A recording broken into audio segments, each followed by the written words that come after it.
Hello, and welcome back to Food with Life. I'm your host, Chapati, and we're now in the kitchen with our wonderful guest, Mr. Jeffrey Smith, the expert on GMO foods, and our wonderful cooks, Mr. Dubois and Kathy Dubois. So tell me, we have all these delicious foods here. I'm not sure what we're going to do. Tell me, someone help me. We're making a sort of risotto today, but we're using a different grain. Oh. We're using a farro. And Steve, you can explain what a farro is. Well, farro is actually a progenitor of wheat. And the best way to characterize it is it's what the Roman legions lived on. And so it's a very hardy grain, and it's also a grain that many people who are allergic to wheat can actually eat. So gluten intolerant people, some of them can actually enjoy farro. So we're going to start in the traditional way of making a risotto, which is usually with an olive oil and we're going to use red onion today, and celery and carrot.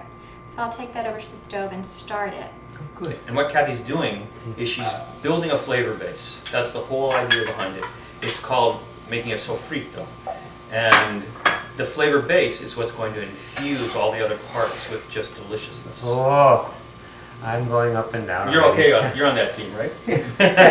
Now, is this, what kind of cheese is this? That is Parmigiano Reggiano. We're going to use that at the end. All right. It's a very, very classic cheese. It's called Pina cheeses from Italy. So this is from Italy? Yes, absolutely. It cannot be made anywhere else. So I will ask, wait. So yeah, maybe you're getting it, but are we safe with all these foods? Well, traditionally, if something is from Italy or from Europe, it's not allowed to use genetically modified bovine growth hormone. It's banned in Europe, it's banned in Canada, Australia, New Zealand. So if something is from outside the US essentially, it almost certainly does not have, it's not from cows injected with bovine growth hormone. Now, in general, if you buy something from Europe, other than milk and meat, it'll say made with genetically modified ingredients if it is made with GMOs.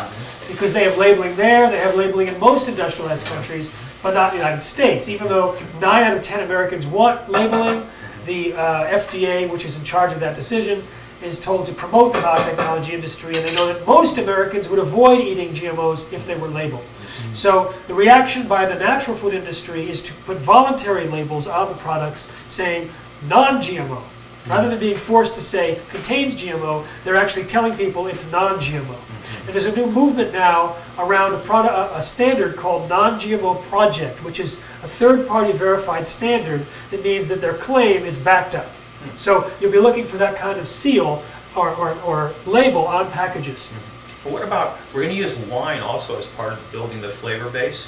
And in the production of wine, are there any materials that you can add? Well, there are, in general, you can have microorganisms used in the production of a variety of foods that are from genetically modified organisms. Like hard cheese, for example.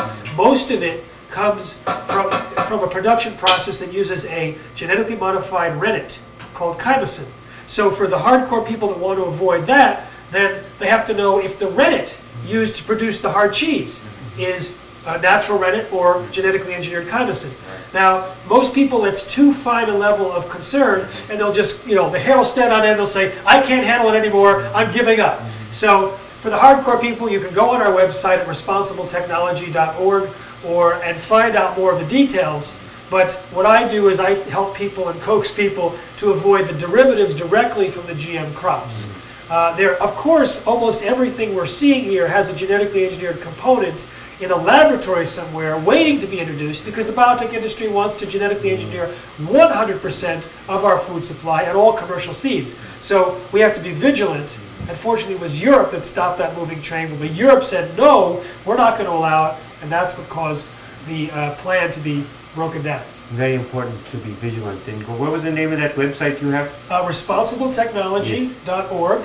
And then there's also non-GMOshoppingguide.com. That lists the products that are verified or enrolled in the verification process for making non-GMO claims. Very important. So we have time to get this going, so tell me. Okay, so that we have sauteed the sofrito, and now we're going to add the grain, farro, and we're going to let that toast for just a couple of minutes. This is Food with Life.